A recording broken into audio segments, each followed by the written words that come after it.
அனைவருக்கும் வணக்கம். Brighter mind மாஸ்டரால் வடிவமைக்கப்பட்ட ஒரு அற்புதமான ஒரு குழந்தைகளுக்கான பயிற்சி. இந்த பயிற்சியை பொறுத்தவரைக்கு 5 வயதிலிருந்து 15 வயது உள்ள குழந்தைகளுக்கு ஆல்பா என்ற ஒரு முதல்நிலை பயிற்சியும், 8லிருந்து 18 வயது வரை உள்ள குழந்தைகளுக்கு ஆல்பா பிளஸ் என்ற பயிற்சியும் இங்கே அளிக்கப்படுகின்றது. இந்த பயிற்சியினுடைய முக்கியத்துவம் என்ன அப்படிங்கறது நம்ம பார்க்கணும்னு வச்சீங்கன்னா, நியூரோ பிளாஸ்டிசிட்டின்னு சொல்லுவாங்க. நியூரோ பிளாஸ்டிசிட்டிங்கிறது ஒரு சயின்டிபிக் வேர்ட். நீங்க கூகுள்ல கூட போய் சர்ச் பண்ணி பார்க்கலாம். எல்லா நியூரான்ஸையும் ஒருங்கிணைக்கக்கூடிய ஒரு கட்டமைப்பை கொண்டு வரக்கூடிய விஷயம். பொதுவாக குழந்தைகளுக்கு 15 வயதுக்கு மேலாகிவிட்டால் அந்த நியூரான் கட்டமைப்பை கொண்டு வர முடியாது என்பதால் நாம் அந்த 5லிருந்து 15 வயதுக்குள்ள அந்த நியூரான் கட்டமைப்பை கொண்டு வர்றோம்.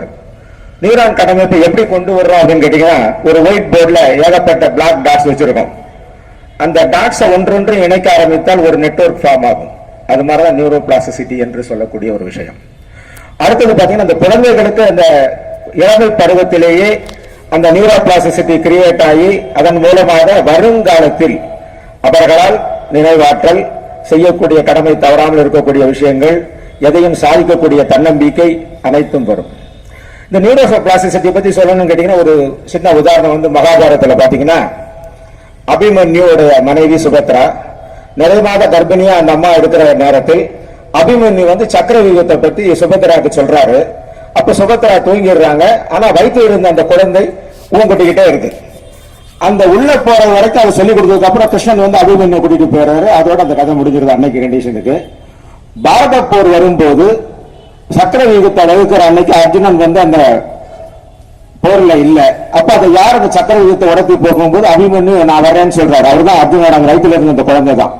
அப்ப கேட்கறாங்க, உனக்கு எப்படி தெரியும்னு கேட்டா, நான் குழந்தையா அம்மா வயிற்றுல இருக்கும்போது என்னுடைய தந்தை என் அம்மாட்ட சொன்ன அந்த விஷயத்தை நான் கேட்டு வச்சிருந்தேன்னு சொன்னேன்.